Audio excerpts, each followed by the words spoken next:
There's a lot of noise from you and Despina. There's a lot of noise.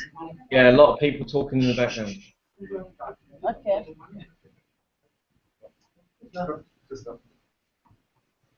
Okay. Some people have gone on. I'll tell Hi, and welcome to CERN. I'm Paola, I'm your host today for the Thursday Hangout from CERN. The subject today is the LHC experiment, news from underground. As you know, we had a very long shutdown. We are actually very close to the end of the long LHC shutdown. This means a long period of time without beam for the experiments, but of course, the experiments have been as busy as the LHC machine.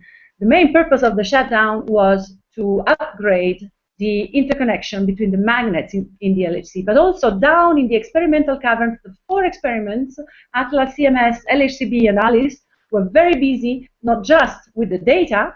There was a lot of data accumulated in the over 2-year run period of the LHC. They were also busy mechanically, physically, with their hands in the cavern. And we have a few guests today who can tell us more about it. From Atlas, Carlos. Hi, Carlos. Hi. Welcome to the Hangout from CERN. It's your first time with us. Yes, it is. Okay. I hope you're not too anxious. We're going to get there. Okay. And Dave, who's done a lot of Hangouts. Oh, no, this is my first real Hangout. Ah, also. Yeah. Okay. Welcome to the Hangout, Dave. Hi. You both Thank you. have emerged from the caverns to reach us today. And we have Despina from ALICE, the ALICE experiment. Where are you, Despina? You're not with us. You're not too far. Where are you exactly? Can we hear Despina? Yes, the microphone off. Yes, put it on. Despina, I think we cannot hear you. Okay, let's go to Steve. Steve is a veteran of the Hangouts. He's also a member of the Atlas experiments, but today you're with us to do something else. Are you going to be the social media manager today? I'm Mr. Social Media. Hashtag Steve, they call me. No, not Steve. Hashtag Ask CERN. Ask CERN, ask CERN. And I have to remind my friend Dave that he was in the very first of these Hangouts, live from Melbourne in 2012. That was a long time ago. He's Steve, forgotten how to do that. He's forgotten how to do that. So The long most that I've important forgotten these thing things. is that these two, no fighting between Atlas and CMS, no fighting I'm in the middle, and no fighting, Steve. Please, you are not Atlas today. You're social media. I never fight. I never fight. So we have Despina with us. Hello, can you hear now? Great. Hi, Despina. Thanks for being there. Tell us where you are. I am at the new control center of ALICE at point 2 of LHC, which is So in you're in France? In France, some 6 kilometers from the main site of CERN, and I'm ready to join the Hangout. You said a new control room. This is one of the things you were busy with during the shutdown, Yes. building a new control room for the ALICE experiment. Exactly. This is because we had 3 separate control rooms, but to make things easier for the shifters to communicate between them, we made it all into a new one, and also with new computers and everything. So Despina is about to inaugurate it. Despina is basically sitting on top of the ALICE detector. Is some 100 meters below your feet in a new control room. We'll get back to the subject, but right now I would like to ask Steve, what is the surprise you prepared for this Hangout, Steve, today? Okay, this is the trivia question, and I'll see if anybody's going to get this. The trivia question. Okay, CERN was founded 60 years ago. Yeah, it's written on my T-shirt. Nice T-shirt, nice T-shirt. In 1954, when Dave was just a young man. Yeah. Dave was not even born. But Steve was still an old man. Yeah, I'll always be. And many countries came together for a common scientific purpose. Okay, we all know that when CERN was founded. In the summer of that same year, 1954, many countries came together in Switzerland for a different goal. What was the event, and what was the outcome of that? Obviously, the answer is not the birth of CERN. This is something else happening at the same time as CERN was being born 60 years ago in 1954 in the summer. Exactly. And the thing in common this thing has with CERN is the many countries. Exactly. So what you got to do is put your answers down in the comments of YouTube where you're watching this, or in Twitter using the hashtag AskCERN. Ask CERN. Okay? And the winner So people who the person who answers correctly will get a little prize. It's a small surprise. We won't say what it is. We're going to reveal this surprise with the answer to the question. Wow. Winner or from us if there is no winner. Anyway, we can use this. You can use the same hashtag #AskCERN to ask questions about the subject of this hangout, which is, I repeat, LHC experiments, news from underground, news from the caverns of the 3 experiments were represented here today: Alice with Despina, CMS with Dave, and Atlas with Carlos. So we got many questions before we started. Many of them were on different subjects. We will answer those questions in next Hangouts. Today we answer about what happened in the caverns during the long shutdown, and I'll start with Atlas. So you were not busy analyzing data. No, I personally wasn't, Paola. Many of your colleagues were. No, a lot of people were. So in fact, when we stopped collecting data in March of 2013, we still have been spending about over a year to analyze the data, because of course once you've collected the data, it takes time before one can really get all the pieces out and really find like the Higgs boson or other particles. Right. So this is really a time-consuming effort, and it's a very global effort. So a lot of collaborators work on this. I remind you, 3,000 people work in Atlas, 3,000 people work in CMS too. So many people need it. It is a lot of people, true. But the biggest part that we're actually busy with during the shutdown in the detector, because most of the time when we're taking data and the proton beams collide, nobody's in the cavern. So the cavern is empty and just particles collide, we record the data, and then we analyze it later. But during those 2 years, since March 2013 up to March 2015 next year, what happens is that we open the detector completely. So the Atlas detector right now is completely open. Oh, wonderful to see. It's wonderful to see, not only, but it also took a lot of time to get there, to open all the pieces, because Atlas is a very big detector. It's about 7,000 tons weight, and it is about 45 meters wide and 25 meters high, so it's a very big piece of equipment. It's a giant experiment. It's actually, yes, the biggest experiment in size, not in weight.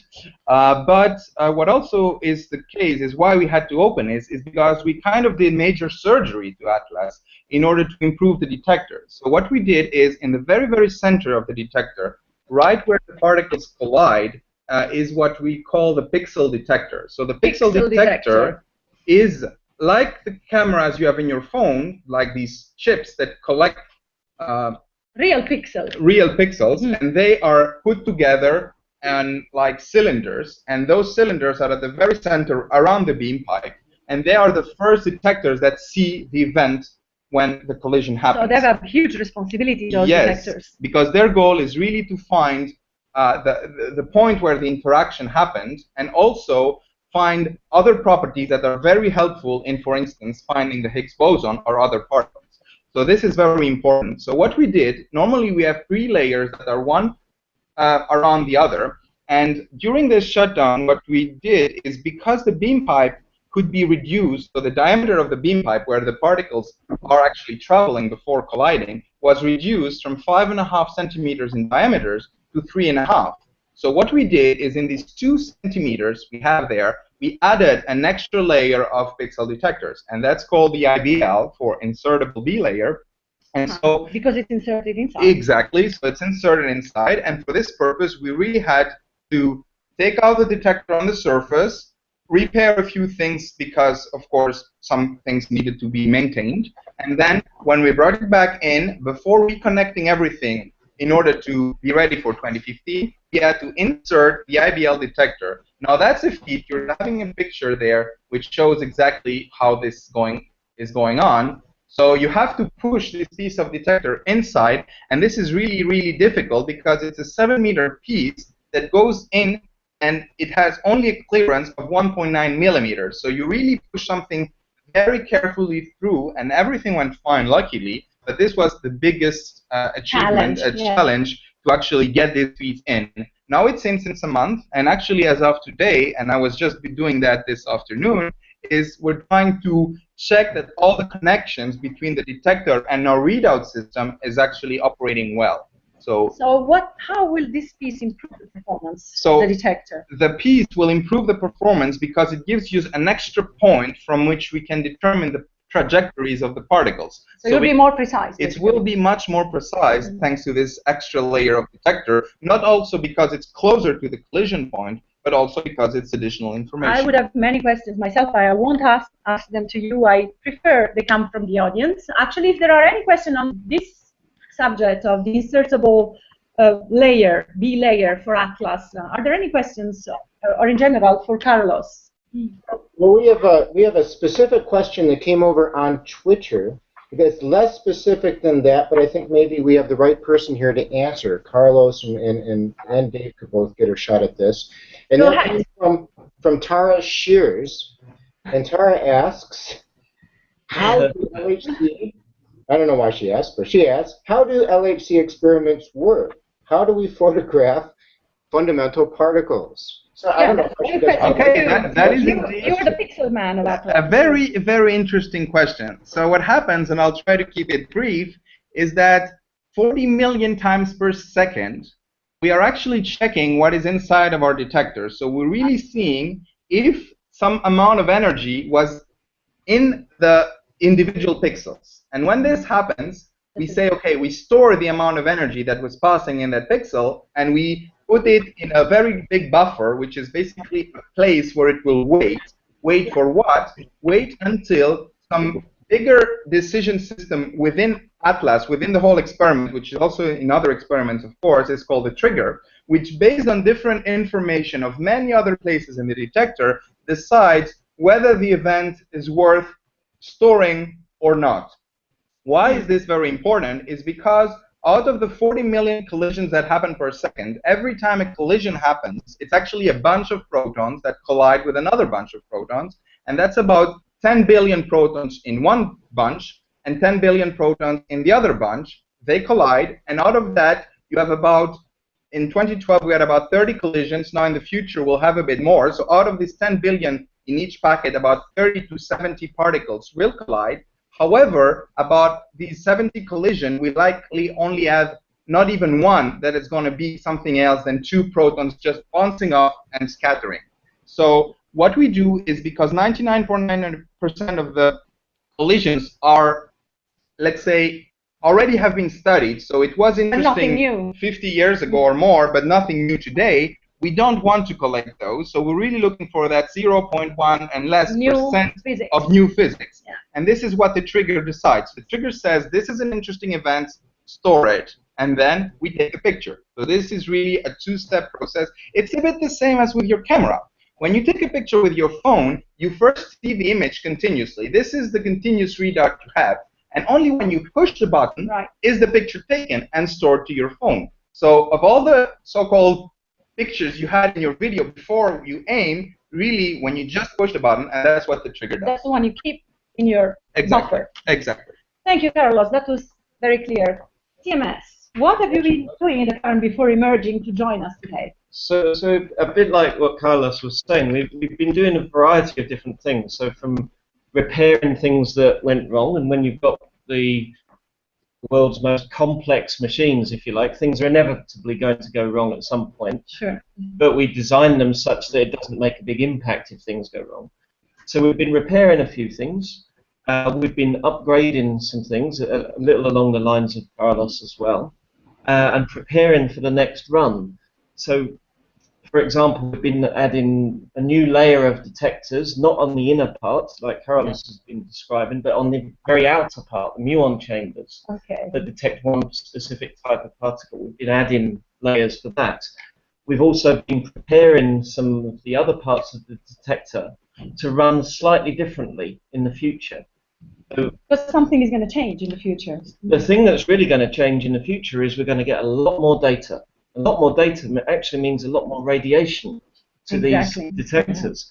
And to mitigate the effects of radiation, one of the things we do on some parts is to cool them down, cool the detectors down to about -20 degrees. How do you do that? We use fluorocarbon, just like in a standard refrigerator or freezer, but on a bit bigger scale. I imagine. But to do that, you have to make sure there's no ice build-up. You know, at home when you've got a freezer, a big pain is when you get ice everywhere. Exactly. We can't afford that because that will stop things working. So So we have to make sure that our detector can actually go down in temperature but stay dry and not drip water everywhere. That would be a disaster. So we've spent a lot of time making sure that this is okay. So there's quite a variety of planned interventions, but also there have been some unplanned ones, things we didn't count on. That you found out. That we just found by out. opening the detector up, because Right. CMS is also wide open right now. Absolutely. So as Carlos said, you know, normally you can't access the detectors, you can't repair things, you have to build it as if you have a piece of equipment that's on the moon. Right? Yeah. It's not accessible at all. And it's only in these rare periods that you get to look at it, and then you find things that were a bit of a surprise. So one of the part that I'm responsible for on CMS, we found an issue with part of our detector, a thing called the pre-shower. Maybe we can see a picture of that. You've got a picture of Yeah. We do. So it's what's floating in midair in this image there. Yeah. It looks like quite a small piece. How big is it in reality? It's actually about 2.5 meters in diameter. Now we can see it. There's a human figure. Is it you working? Yeah, that's me. I was actually doing some real work, which was really nice. You do work with your hands, not just with your brain and Yeah, your computer. absolutely. And in fact, we didn't plan to see this object again until probably 2023. So you had to get it out. But we had to get it out, Bring it up on the to the surface. bring it to the surface, repair it, and then put it back down again. And we did all this, and as I said, this was a surprise, but we managed to do it without affecting the overall schedule of CMS, which is really important. Basically, your main quality is impromptu problem solving. You have to use a lot of your imagination, your technical know-how. Absolutely. We all have to be ready for the unexpected, not just in the physics, but also in the technology aspects. Which makes the job really wonderful. Yeah, it's fun. Sometimes a little bit worrying, but it's fun. Yeah. How are we with questions, Steve? Oh, I've got a lot of questions. You gave me a tough job here, but I love it. I love it. The questions are coming in. Let's see. So, which one shall we go to? I'm not going to go to another CERN person. Okay, we're gonna go to let's see. I've been posting them. Okay, so this is a question from Assad Hutchinson. Okay, Assad Hutchinson on Twitter, he asked, are we concluding new research, are we conducting new research with the Higgs boson? Are we done? We found it? It's all done? That chapter's over? We look for other bosons? Well, this is for both of us. Really. Yes. But go ahead. So, yeah, I mean, I say it's for both of us because both Atlas and CMS are looking for the same type of things. We found the same type of thing, the Higgs boson. We're studying the same sort of thing. We're really at the beginning of this journey into understanding what it is we've actually found. So a couple of years ago, almost to the day, actually, we announced the discovery, the joint discovery between Atlas and CMS of the Higgs boson. And since then, we've accumulated a bit more data in 2012.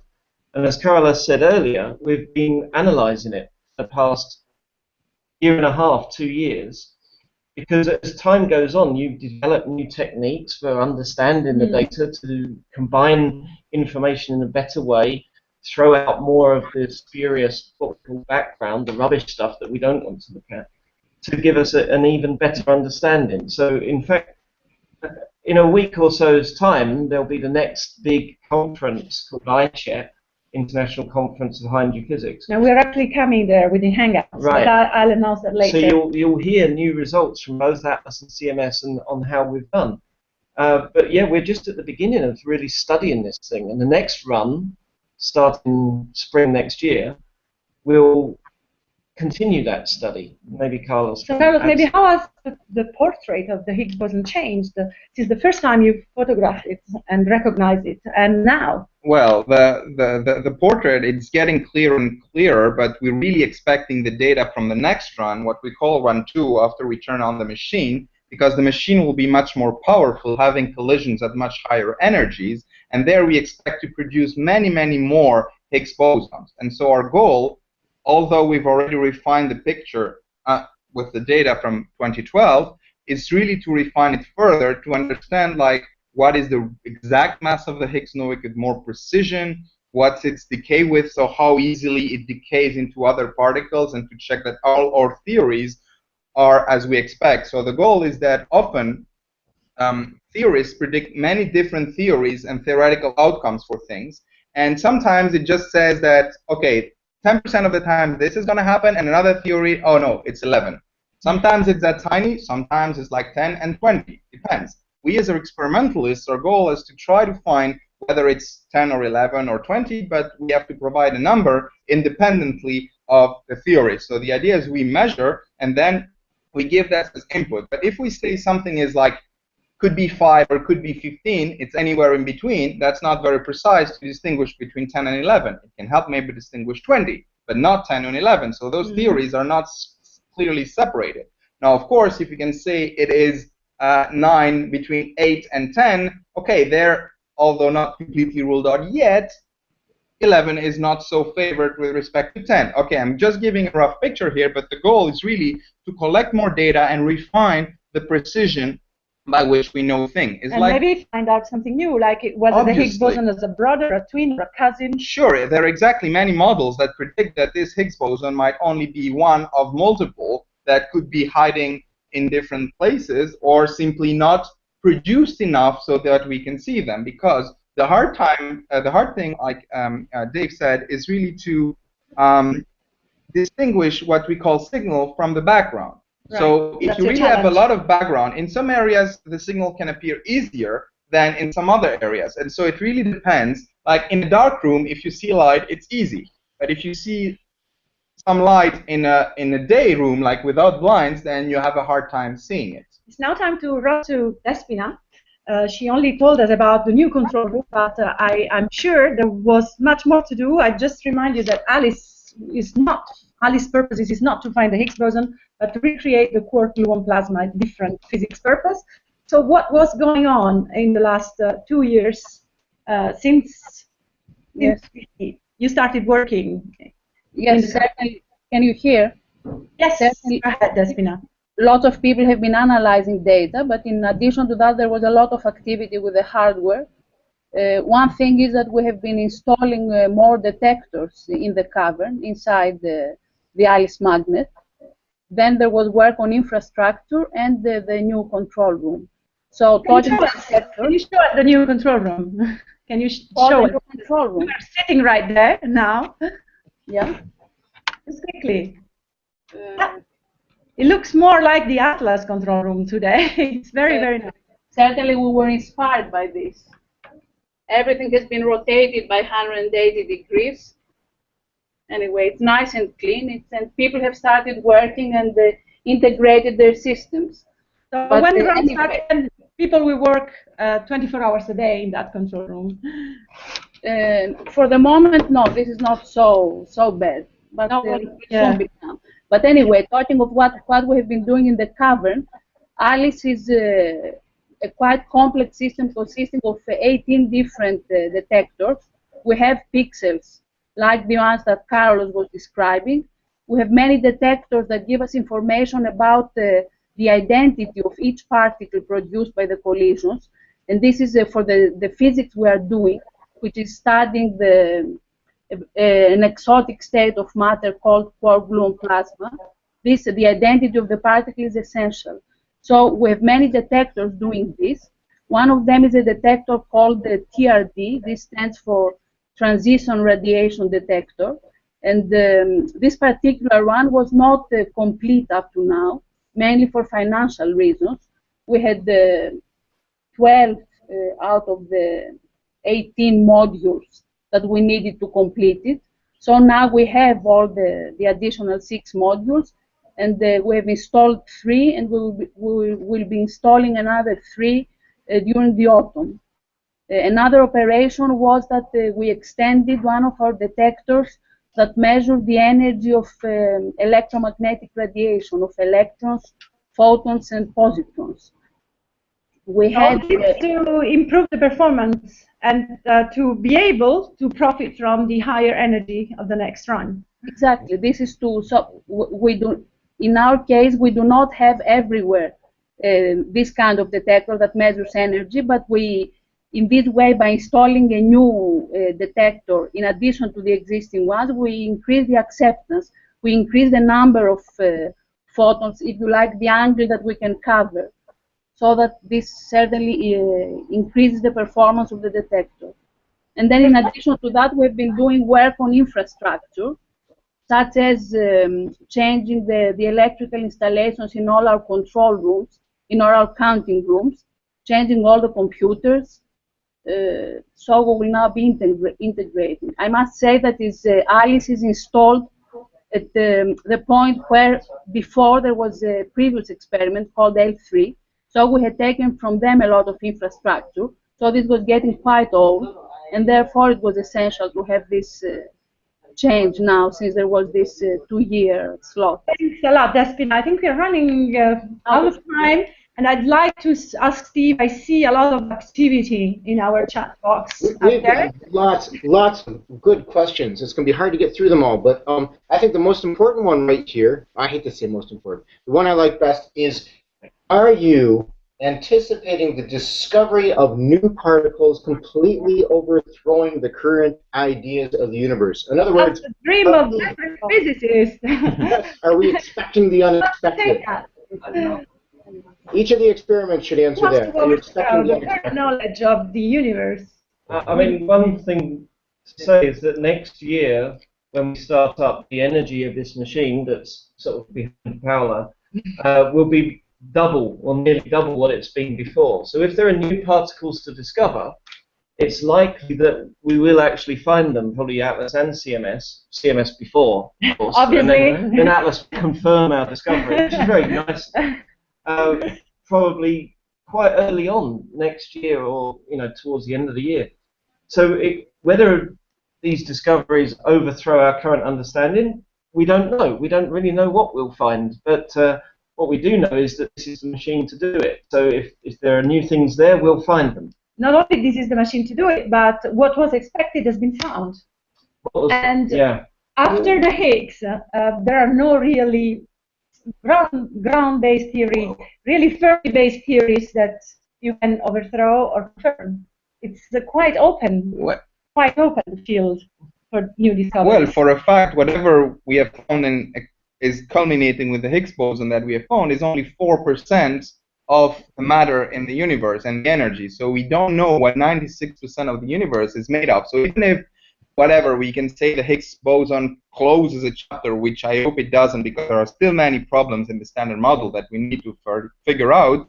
We even then would only know 4% of the universe. So that's a little good hope for having new and unexpected things coming ahead. One thing is sure, nobody ever went to those energies. No, not in a controlled way like this. Yes, maybe in space. Yes, for sure. Well, but there was no detector to see what was happening. Exactly. Let me throw in one easy question for you. One easy question that came up, but it's very important. Seems like it's a very important one because 2 people have asked this question, and that's, what's the coffee like at CERN?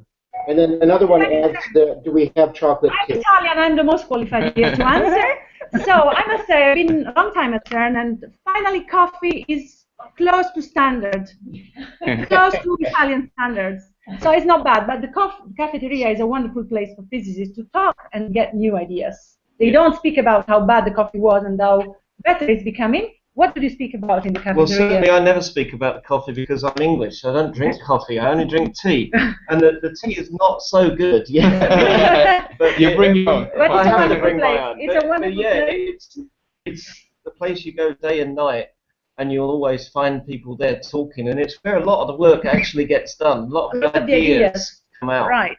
Yeah, often when one is stuck in his work, I mean, when you run out of ideas, you're just too tired of looking at the computer screen to fix your problem, or just looking at cables to try to find which one is not connected, and you need to find a smart way to figure out how to fix your problem. You just go to the cafeteria, talk to somebody, and then just explain your problem. There will be always someone to give you a new hint, a new idea, or something. Or just talking it out helps. Just how it helps, solution. yes. So it's really the interaction. So like a lot of things are done in the cafeteria. That's a wonderful question. Thank you to whoever asked that. That was Ben Lawton asked that, and someone who calls himself Memo asked that.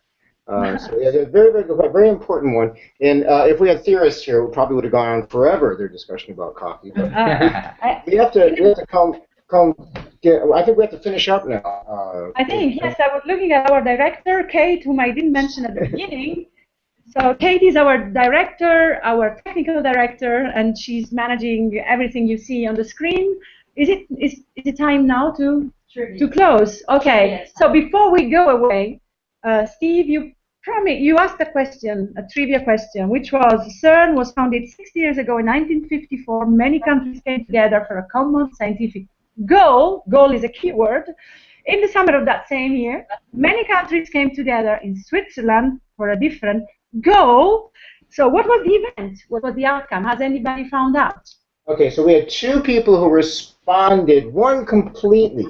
So first credit, I give half credit to Lucas Scamperin, who said the FIFA World Cup, but full credit goes to Vaibhav Chimaldi, who, I'm sorry if I mispronounced your names, who added to that it was hosted in Switzerland and it was won by West Germany. Okay, that's the answer. We have a winner. We have two winners, 1.5 winners. What's our prize? So we have a winner. The answer was indeed, it's a very timely answer. We are through FIFA World Championship now in Brazil, but at the time it was in Switzerland. Many countries came, and the winner is there. The winners are there. They get, what do they get from all of us? They get a big hug, virtual hug to you, winners. That's quite scary. It is. The virtual chocolate bar, which I will eat slowly in front of them. It's better than coffee, I can tell you. So, tune in next week. It's time to close. Thanks, everybody. Tune in next week. Next week, the Hangout will be from Valencia. Valencia is, at the time for physicists today, the place to be.